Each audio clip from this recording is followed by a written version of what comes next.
The HK45 Compact, let's check it out.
HK is known to be one of the top gun manufacturers in the world.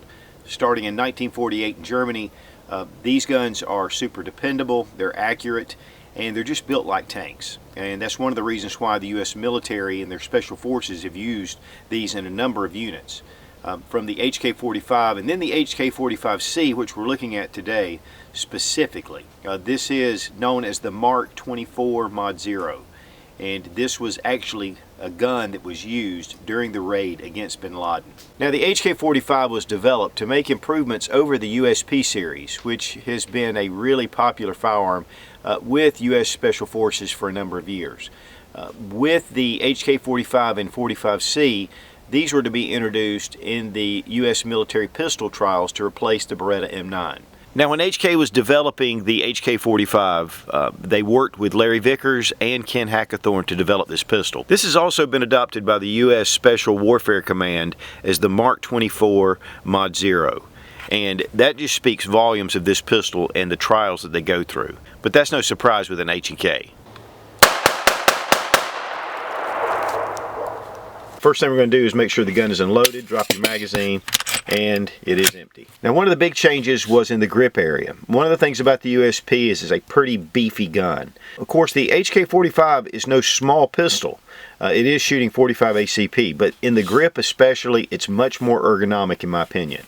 It does have the 1911 grip angle, which is really great for those that are accustomed to the 1911, which makes it very pointable. Now, the HK45 full size holds 10 rounds, which is 2 rounds less than the USP full size, which holds 12. The compact holds 8 rounds. You have a steel magazine. It has this lip on it. HK makes really good high quality magazines, and the price reflects that. A lot of times these can run up to about 50 bucks a piece. But the grip between the compact and the full size is a completely different design. This is more like the 2000 series on the HKs, whereas the full size is more like the P30. Honestly, I like the grip better on the full size because it's very ergonomic, but the 2000 does not have the finger grooves, which a lot of people like, and that makes it a little more compact in the grip. One thing too I like is this little cut right here. When you're taking out your magazines, you can strip them out if you have a double feed, and you're able to get a hold of it and pull it out a little bit easier. But these pistols are still pretty large. I mean, even though this is a compact, just means that it's smaller than the HK45 full size. The slide length is 7 1/4 inches. It's 5 1/2 inches in height, and it's about 1 1/2 inches in width. So it gives you, though, a lot of gripability with the gun. It's a full-size gun, and when shooting 45 ACP, that's really nice. The frame is a reinforced polymer frame. Now, one of the things about HK is they were the first to develop a polymer framed handgun. Stemming from the MP5s, which have a polymer frame, they began to make the VP70. And a lot of people think the Glock was the first, but actually the HK VP70 was the first polymer framed handgun. With this, though, there's a lot of technology that's gone in to developing these frames. It does have a removable back strap, which this is the smaller. It has a medium, which goes a little bit away from the 1911 grip angle. As you can see, the texturing is kind of a raindrop pattern, and then at the back you have just a really aggressive texturing, and on the front. But not too aggressive to where it interferes or agitates your hand. And really the front and back are the most important parts to have a little more texturing. With this little lip on the magazine though, it does give you a good ledge so your hand doesn't feel like it's going to slide off, which I like. And if you have larger hands though, this may interfere just a little bit. One thing too is the mag release is in the new paddle design, and even though I did it with my thumb, it's really designed to be able to take your trigger finger and release it, and I find that that is really nice. I don't have to ever change my grip to get the mag release, and that's one of the things even better than when you're using the frame mounted safety or mag release right here, which a lot of people like because that's just what we've been using here, is at least American shooters. But I'm getting more and more to where I love this mag release style. It does have a 1913 Picatinny rail on the front, and of course with the full size it's a little bit larger. And the bore axis is fairly high, more like your SIG or other pistols, and there's a big debate about that. A lot of guys really like the low bore axis, which I'm one of those. I personally think that it actually rides lower in your hand, and it allows for better recoil mitigation. But that's just my personal opinion. There's a lot of guys that think that that's not true. So again, it's just a matter of personal preference. While we've got it here, the sights are a 3-dot sight. These are just luminescent. They're not night sights. They do glow because they're charged. But they are a low snag, and you can see it's just almost like the Novak, really close and low snag here. It has front and rear cocking serrations, which are very generous. I mean, it's really easy to get that rear cocking serration, and if you like to do press checks or you like to rack your slide from here, definitely an advantage. And most of your modern pistols now are coming in with the front cocking serrations. Now we have the hammer back, so I'm going to demonstrate. This is double single action, so we've got it on fire. We can decock it like this, but then it goes back up into fire, and that means that we can still pull the trigger and actuate the hammer. Or if you like to carry it cocked and locked, you can do that as well. I really like that system. And then of course bring it down if you want to keep it in a safe position that way. They do make just a double action only, they make a single action only, and then they make the LEM trigger, which is really kind of a double action only type trigger, where it's already pre-cocked, and when you pull the trigger it's a real smooth and lighter weight trigger pull. I have that on my P30, which I like. Takes a little getting used to if you're not used to it, but this is also a very good system in my opinion. Now, one of the things about it is your single action trigger pull is a lot lighter, and yet the double action trigger pull is a lot heavier. In fact, it's about 11.5 pounds. Getting into the single action, it's really about 5 or 4.5 pounds. So it's a big disparity difference. But one of the things about it, especially if you're carrying cocked and locked or in subsequent shots, it's going to be in that rear position, so you'll have single action every time you fire it. But the safety is not ambidextrous. You can switch it to the other side, but it is for right-handed shooters. You do have your slide release, which is ambidextrous, to go along with the mag release, obviously, that's ambidextrous as well. The slide has a nitro-carburized treatment, and this means that it is very resistant to salt spray, very resistant to wear even in hard use. There is an anti-glare ridge that's built into the top of the slide just to keep the glare off of your sights. The barrel is just under 4 inches. It is a cold hammer forged polygonal barrel.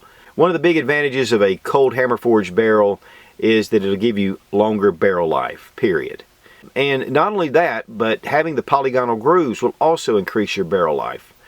One of the things that polygonal barrels do, and I know Glock uses them, the way the polygonal grooves fit to the bullet, it actually seals the propellant. So when you fire the round, it seals the gases to propel that bullet much more efficiently. With the lands and grooves, the propellant slides through and the gases can go around the bullet. And that can actually lead to more fouling and things like that. And so the polygonal barrel supposedly gives you even better accuracy. Now, beside the cold hammer forged barrel and the polygonal grooves that will extend life, there's also a recoil reducing system that HK uses, and it actually reduces recoil up to 30% according to HK. And these guns are rated for about 20,000 round service life minimum, which, you know, these can go well beyond that.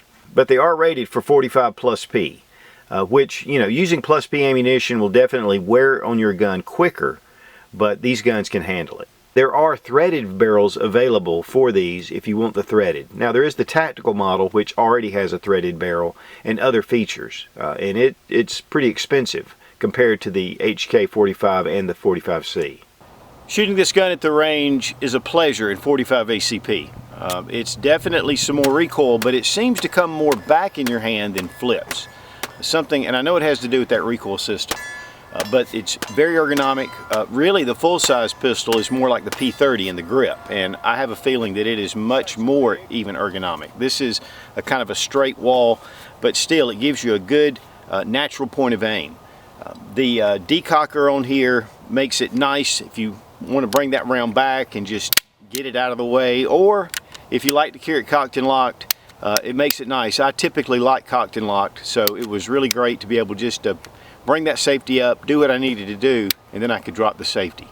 And I want to thank Freedom Munitions for sending the ammo, both the standard 230 grain full metal jacket and the Pro Match. This is 230 grain, but it has this jacketed hollow point. And these have just done very well, and not any malfunctions or anything, and I just really appreciate those guys for sponsoring the ammo.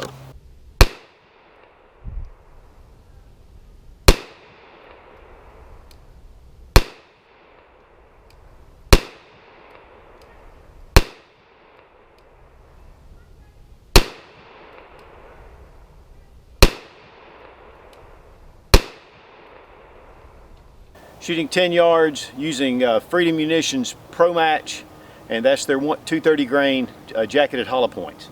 And decent group at 10 yards. One of the things about the sights on this pistol is there's a lot of space in between. So it's really easy to get off one or the other. I'm not making excuses for my accuracy because it's still pretty decent. But you know, you really had to concentrate to get it. In fact, when I first started shooting this pistol, I was seeming to shoot it low. Whenever I would rapid fire, I would just go low. And this is really what the gun's capable of at 10 yards. I did this when I first came down just to make sure that my sights were on, and obviously they were on. We had no malfunctions with the Freedom Munitions, both their standard 230 grain new manufactured and their Pro Match 230 grain jacketed hollow points. Just fed well in the pistol. You know, I got a comment a while back about, you know, how my guns seem to always work. And that's not necessarily the case, but honestly, if you're buying a new firearm, a modern firearm, and it's malfunctioning, it's not just typical. That's a real problem, and or you're shooting it wrong. But honestly, my guns, they don't have malfunctions, or I send them back, or, you know, I have them fixed. Because you can't depend on a gun that malfunctions.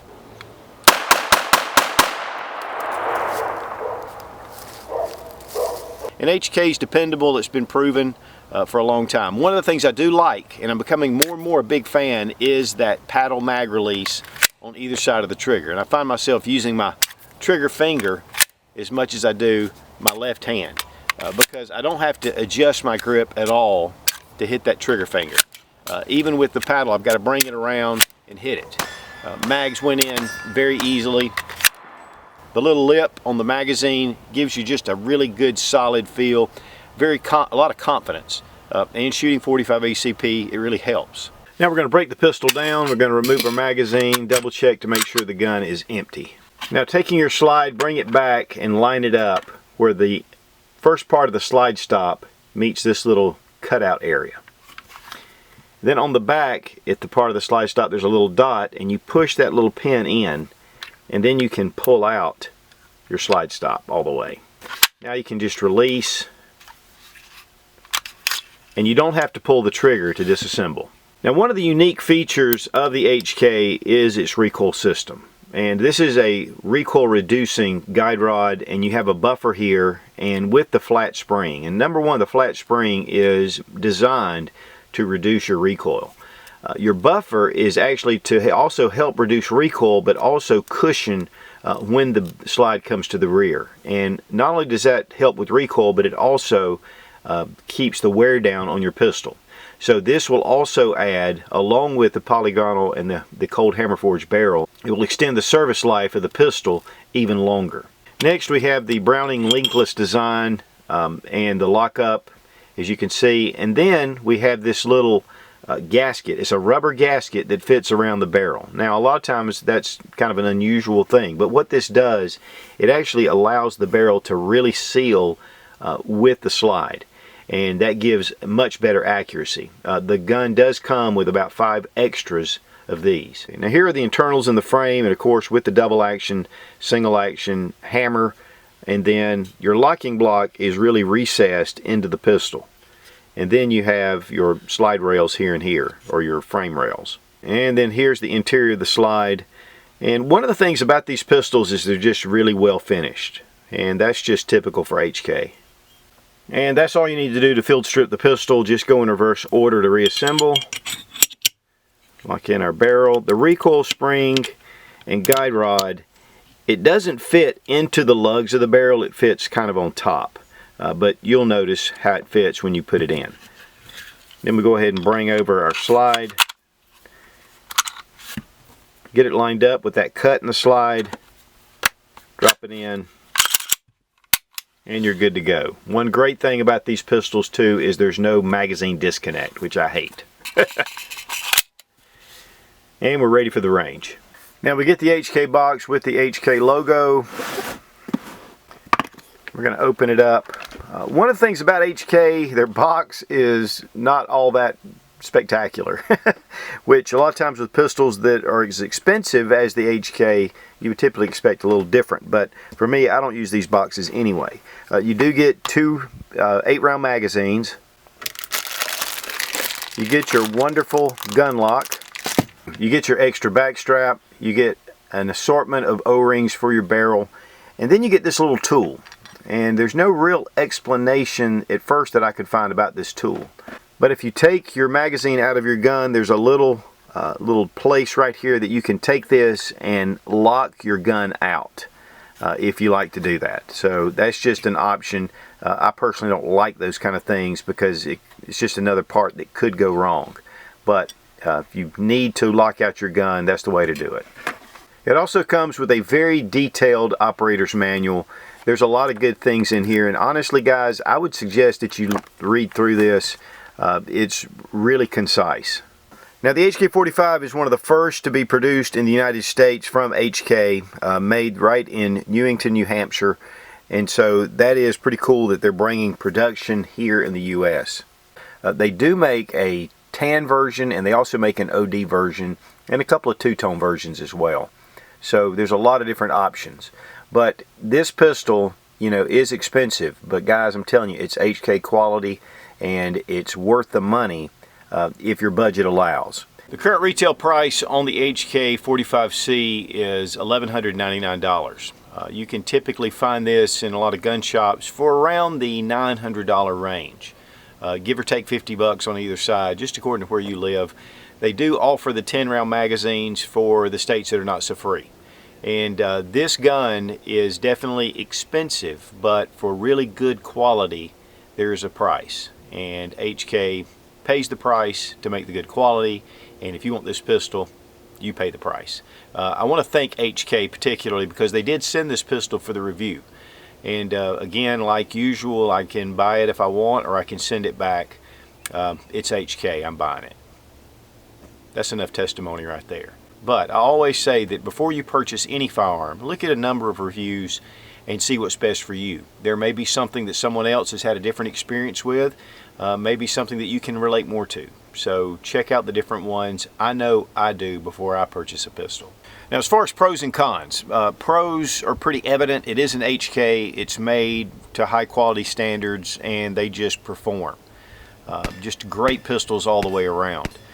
With the 45 ACP and with the recoil reducing recoil spring and just the extended barrel life, this is just a great gun to own, especially if this is something that you really want to depend your life on, especially for home defense. But it is still small enough to conceal carry if you like carrying a larger frame pistol. As far as cons go, of course, price is a factor.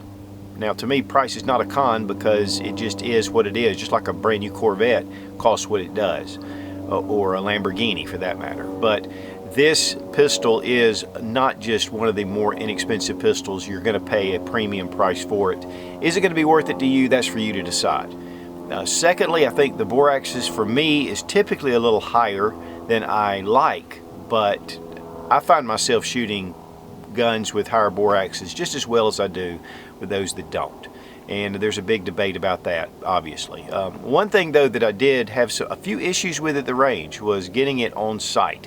Seemed like that I was wanting to shoot low and felt like I had the sight picture right. And I think some of that had to do with the space in between the sights. There's a nice little gap in between, and I think trying to find that gap, I wasn't keeping my eye on the front sight, and that's user error.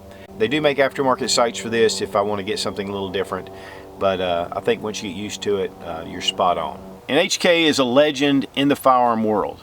You know, they're built like tanks, they're accurate, they're made to precision specs, and it shows. Of course, the price is more, but you're getting what you pay for.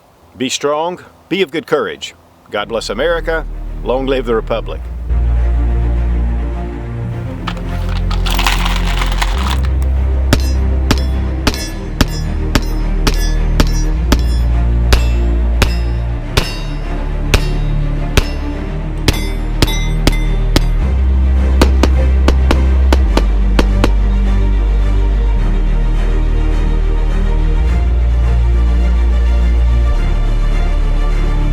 One of the great things about Cold Hammer Forged, one of the big qualities of Cold Hammer, one of the big advantages, a little better. Now you'll notice there is a, but if you want other information, but I always tell people, but I always say that before you purchase, and it is a really high quality pistol.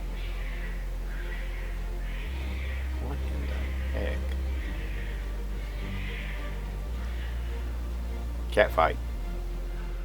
One more time.